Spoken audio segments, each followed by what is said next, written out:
Assalamualaikum warahmatullahi wabarakatuh. Kembali lagi bersama Dini. Di video kali ini aku mau jelasin lagi tentang uji kelayakan model atau uji F, koefisien determinasi, dan juga uji T. 3 ya sekaligus saja, nggak apa-apa. Yang pertama ada uji kelayakan model. Uji kelayakan model atau biasa dikenal dengan uji F digunakan untuk menjelaskan apakah semua variabel bebas yang dimasukkan ke dalam model secara bersama-sama mempunyai pengaruh terhadap variabel terikatnya, atau dengan kata lain, model fit atau tidak. Nah, apabila uji F tidak berpengaruh, maka penelitian tidak layak untuk dilanjutkan karena model penelitian tidak mampu menjelaskan adanya hubungan antara variabel independen dengan hubungan variabel dependennya. Bisa juga hal ini terjadi karena adanya hubungan antar variabel independennya atau biasa disebut multikolinearitas, sehingga menyebabkan model penelitian menjadi tidak fit.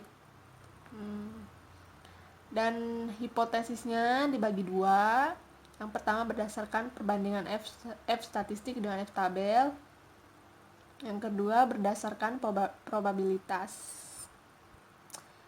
Jika nilai F statistiknya kurang dari nilai F tabel, maka artinya variabel independen secara bersama-sama tidak berpengaruh terhadap variabel dependennya. Sedangkan jika nilai F statistik lebih besar dari nilai F tabel, maka variabel independen secara bersama-sama berpengaruh terhadap variabel dependennya. Jika berdasarkan probabilitasnya, probabilitas F statistik lebih besar dari 0,05, maka variabel independen secara bersama-sama tidak berpengaruh terhadap variabel dependennya. Sedangkan jika nilai probabilitas F statistiknya kurang dari 0,05, maka secara bersama-sama variabel independen berpengaruh terhadap variabel dependennya. Sekarang yang kedua, yaitu koefisien determinasi. Hasil koefisien determinasi menjelaskan seberapa jauh kemampuan model regresi dalam menerangkan variabel-variabel bebas mempengaruhi variabel terikatnya. Semakin besar hasil R-square akan semakin baik, karena hal ini mengidentifikasikan semakin baik variabel independen dalam menjelaskan variabel dependennya. Nilai R-square berada antara 0 sampai 1 dengan penjelasan sebagai berikut.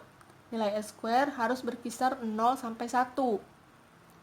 Jika nilai R-square sama dengan 1, berarti naik atau turunnya variabel terikat 100% dipengaruhi oleh variabel bebas.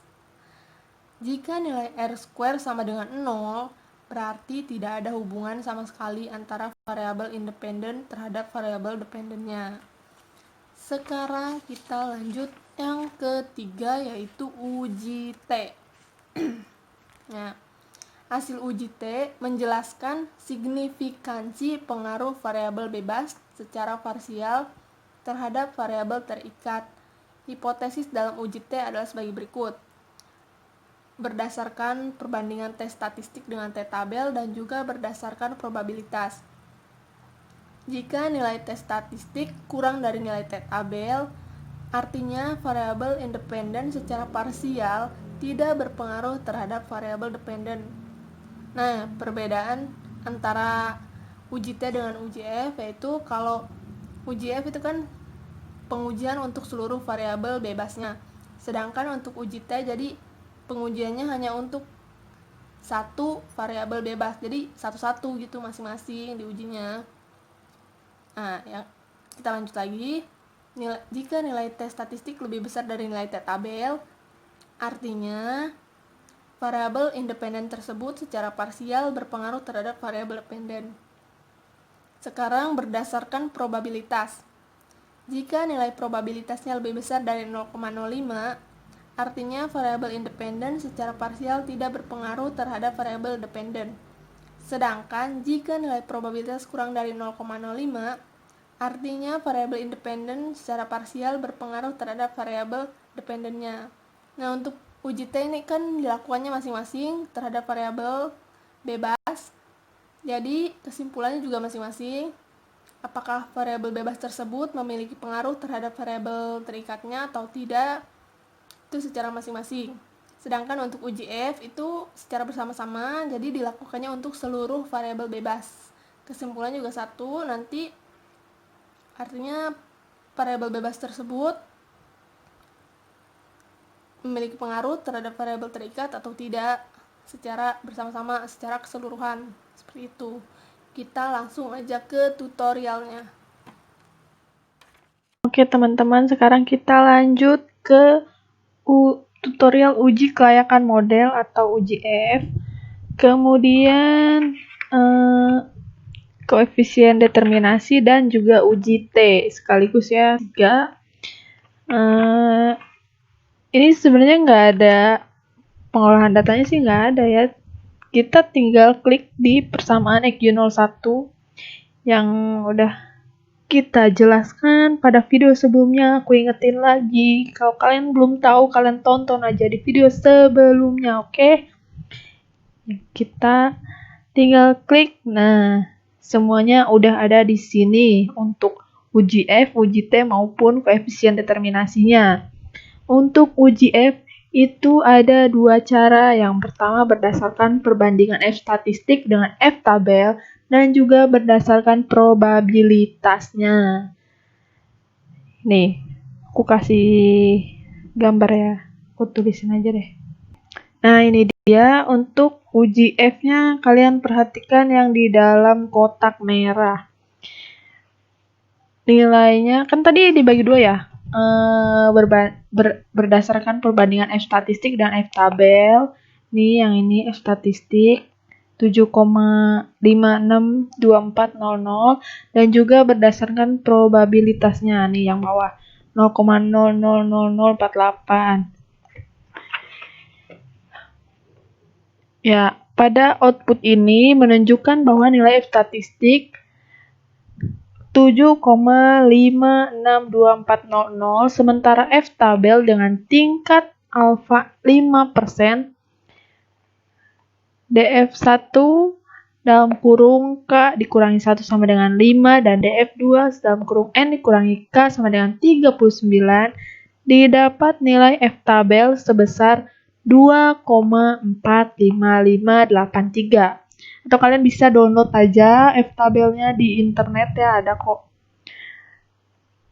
Kalian tinggal sesuaikan aja. Dengan demikian, F statistik lebih besar dari F tabel. Dan nilai probabilitasnya 0,0048 kurang dari 0,05. Maka dapat disimpulkan bahwa HA diterima. Maka dengan demikian dapat disimpulkan bahwa variabel-variabel independen dalam penelitian ini yang terdiri dari size, ROA, DAR, NPF, dan suku secara bersama-sama memiliki pengaruh terhadap ISR. Oh ya, sekedar informasi aja. Jadi di sini tuh variabel independennya itu size, ROA, DAR, NPF, dan suku. Mohon maaf, aku lupa ngasih tahu di sebelumnya. Dan variabel dependennya adalah ISR. Oke, jadi di sini kesimpulannya variabel independen yang tadi aku sebutin memiliki pengaruh terhadap variabel dependennya. Oke, aku tulis saja ya. Nah, jadi ini kesimpulan untuk uji F-nya. Sekarang kita lanjut ke koefisien determinasinya. Untuk koefisien determinasinya, kita perhatikan nilai dari adjusted R-square-nya. Di sini nilai adjusted R-square-nya itu 0,427173. Nah, berdasarkan nilai adjusted R-square-nya, artinya bahwa perubahan naik turunnya ISR dapat dijelaskan oleh size, ROA, DAR, NPF, dan suku sebesar 42,7%.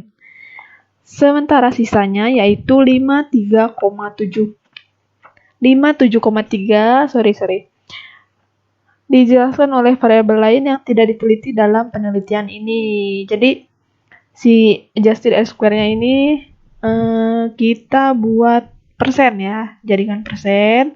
Nah, artinya si variabel independen ini mempengaruhi perubahan naik turunnya dari variabel dependen sebesar 42,7%. Seperti itu, teman-teman. Sekarang kita lanjut ke uji T-nya. Untuk uji T juga dibagi dua ya, berdasarkan perbandingan T statistik dengan T tabel dan juga berdasarkan probabilitasnya. Sekarang aku kasih gambaran lagi supaya jelas. Oke, sekarang kita perhatikan dulu nilai T statistiknya ini ya ini. Kalian juga perlu membandingkannya dengan nilai T tabel. Artinya kalian harus tahu dulu nilai T tabelnya berapa. Kalian bisa download aja di internet ya nilai T tabelnya kalau kalian nggak tahu cara hitungnya. Nah, jadi jika nilai T statistiknya kurang dari T tabel, maka variabel independen tersebut tidak berpengaruh terhadap variabel dependen. Sedangkan jika nilai T statistiknya lebih dari nilai T tabel, maka variabel independen tersebut memiliki pengaruh terhadap variabel dependennya. Nah, di sini contohnya untuk size ya. Nilai T statistiknya yaitu 5,342578. Lalu nilai T tabelnya yaitu 2,02269. Artinya, nilai T statistiknya lebih dari T tabel dan nilai probabilitasnya jika probabilitasnya lebih dari 0,05, artinya variabel independen tersebut tidak berpengaruh. Sedangkan jika nilai probabilitasnya kurang dari 0,05, artinya variabel independen tersebut berpengaruh terhadap variabel dependennya. Nah, di sini kita perhatikan lagi nilai probabilitas dari size contohnya ya. Nilai size-nya ini probabilitasnya itu 0,0000. Artinya kurang dari 0,05. Jadi secara T statistik dan juga probabilitas untuk variabel size ini dapat disimpulkan memiliki pengaruh terhadap variabel dependennya yaitu variabel ISR. Jadi size ini memiliki pengaruh terhadap perubahan nilai ISR-nya. Begitu juga dengan yang variabel yang lainnya ya. Kalian bisa perhatikan aja, kalian bisa hitung sendiri. Jadi kurang lebihnya seperti itu. Untuk nilai T tabelnya kalian bisa download aja ya kalau nggak bisa ngitungnya. Dan sesuaikan aja alfanya itu 5% atau 0,05 5% ya. Jadi bisa disesuaikan nilainya. Oke, seperti itu aja yang bisa aku jelasin pada video kali ini. Kurang lebihnya mohon maaf. Wassalamualaikum warahmatullahi wabarakatuh. Sampai jumpa.